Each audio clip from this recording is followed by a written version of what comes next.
First, let's navigate to the TradingView chart of your choice.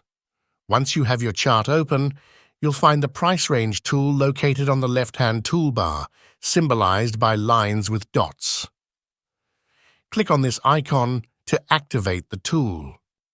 With the tool activated, click and drag your mouse from your starting point, typically where a significant price movement begins, to the end point where the movement ends. This action will draw a line on the chart representing the price range.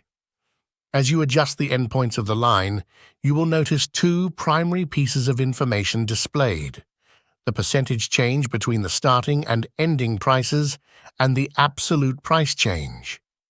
This display allows traders to quickly grasp the magnitude of the movement without manual calculations. It's a simple yet powerful way to contextualize how significant a price change has been over a given time.